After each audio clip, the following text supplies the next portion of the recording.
សួស្តីអ្នកទាំងអស់គ្នាសូមស្វាគមន៍មកកាន់សាលាភាសាអង់គ្លេស Ednich តាមរយៈគេហទំព័រ ednich.com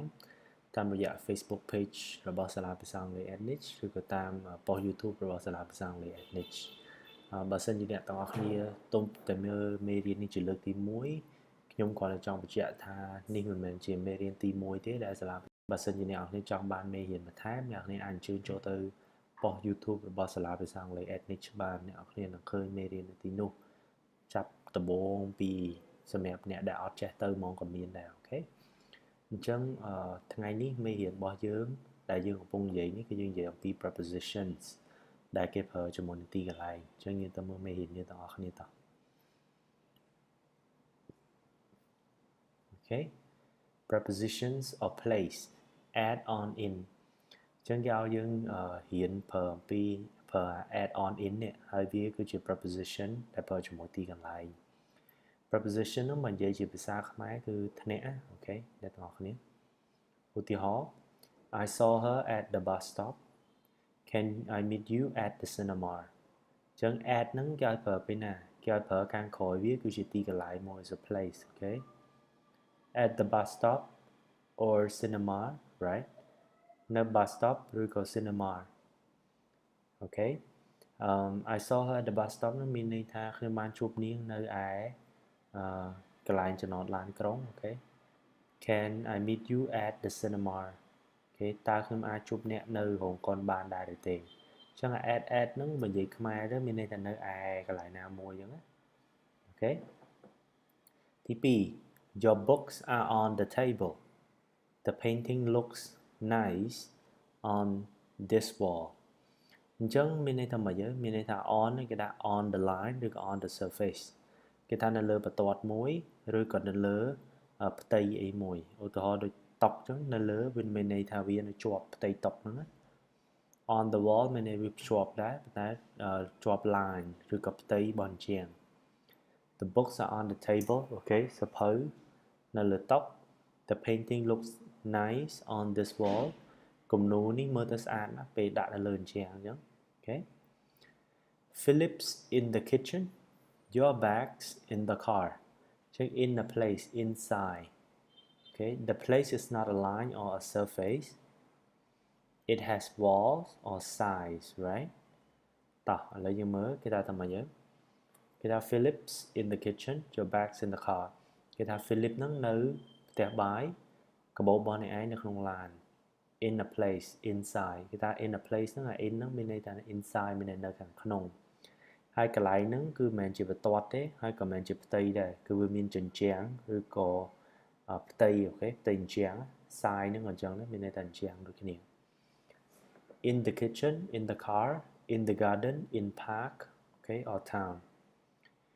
and we use in with the names of towns and countries គេថាឲ្យយើងប្រើ in ហ្នឹងជាមួយនឹងឈ្មោះរបស់ទីប្រជុំជនក្រុងអីហ្នឹងអូខេឬក៏ឈ្មោះរបស់ប្រទេសឧទាហរណ៍ in Britain in Paris អីហ្នឹងទៅ Note we say in a car on a bus on a train គេថាយើងនិយាយថា in a car មានន័យថាយើងកំពុងស្ថិតនៅក្នុងឡានដល់ពេលលើឡានក្រុងវិញគេឲ្យនិយាយ in a bus គេឲ្យនិយាយ on a bus វិញon a train ក៏អញ្ចឹងដែរអូខេចេញយើងមើលលំហាត់របស់យើងទាំងអស់គ្នាតោះមេរៀនហ្នឹងមិននិយាយមែនតើទៅគឺវាស្រួលទេអត់មានអីពិបាកធ្ងន់ធ្ងរពេកទេប៉ុន្តែមេរៀនហ្នឹងចេះមានប្រយោជន៍ព្រោះថាអ្នកទាំងអស់គ្នានឹងប្រើវាយូរអង្វែងគេឲ្យប្រើកុំឲ្យខុសទៅដើម្បីបញ្ជាក់Do you live in Manchester តើអ្នកឯងរស់នៅតំបន់ឬក៏ទីក្រុងឬក៏ទីប្រជុំជនឈ្មោះ Manchester ដែរឬទេ He was at the bus stop for half an hour គាត់បានឈរនៅឯអូ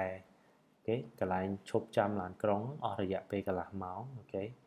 Are the plates អូខេអញ្ចឹងកន្លែងនេះយើងដាក់ in អូខេ cupboard នេះទូចានគេសួរថាតើចានទៀបទាំងអស់នៅក្នុងទូចានមែនទី4 Look at the example អូខេ on the board ចូលមើលឧទាហរណ៍នៅលើក្តារខៀនអញ្ចឹងក្តារខៀនតប៉ែតដូចជាងយើងប្រើ on I met my girlfriend at a party អូខេខ្ញុំបានជួបមិត្តស្រីរបស់ខ្ញុំនៅឯពិធីជប់លៀងមួយ Kathy's not here she's she's at work okay at the moment Kathy អត់នៅទេនាងនៅកន្លែងនៅឬក៏នាងនៅឯកន្លែងធ្វើការនាពេលឥឡូវហ្នឹង are the books okay on that shelf តើសភៅនៅលើធ្នើហ្នឹងមែន okay on my toothbrush isn't in the bathroom where is it ជាដុសធ្មេញរបស់ខ្ញុំអត់នៅក្នុងបន្ទប់ទឹកទេតើវានៅណាទី9 she usually sits on the floor នាងតែងតែអង្គុយផ្ទាល់នៅលើដី okay is your daughter happy at school right តើកូនស្រីរបស់អ្នកសប្បាយចិត្តដែរទេនៅសាលា we had breakfast okay in the garden យើងញ៉ាំអាហារពេលព្រឹកនៅក្នុងសួនច្បារ right ទី12 there are too many cars okay on the road okay មានឡានច្រើនណាស់នៅលើផ្លូវអញ្ចឹងមេរៀននេះចប់ហើយដោយសារវាជាមេរៀនមួយដែលខ្លីទេហើយមេរៀនតទៀតក៏និយាយពី preposition ដែរប៉ុន្តែចាំមើលយើងនឹងជួប preposition ឬក៏មេរៀនអីផ្សេងទៀតណាចាំយើងមើលតាមហ្នឹងទៅអូខេសម្រាប់អ្នកណាគេដែលចង់បានមេរៀនបន្ថែមអ្នកនេះអាចអញ្ជើញចូលទៅកាន់ប៉ុស្តិ៍ YouTube របស់សាលាភាសាអង់គ្លេស Ednich បាននៅទីនោះឲ្យតែ Ednich មានមេរៀនអីថ្មីៗយើងនឹងបង្ហោះនៅទីនោះមុនគេហើយបន្ទាប់មកយើងបង្ហោះនៅក្នុង Facebook អូខេហើយរហូតមកដល់ពេលនេះនៅក្នុងប៉ុស្តិ៍ YouTube របស់សាលាភាសាអង់គ្លេស Ednich ហ្នឹងយើងមានមេរៀនរហូតដល់លើ200ហើយដែលមេរៀនខ្លះសម្រាប់អ្នកចេះតិចមេរៀនខ្លះជាប្រជុំឬក៏មេរៀនខ្លះសម្រាប់អ្នកចេះគួរសមដែរហើយអូខេចឹងអរគុណច្រើនដែលថ្ងៃនេះអ្នកទាំងអស់គ្នាចំណាយពេលជាមួយសាលាភាសាអង់គ្លេស Ednich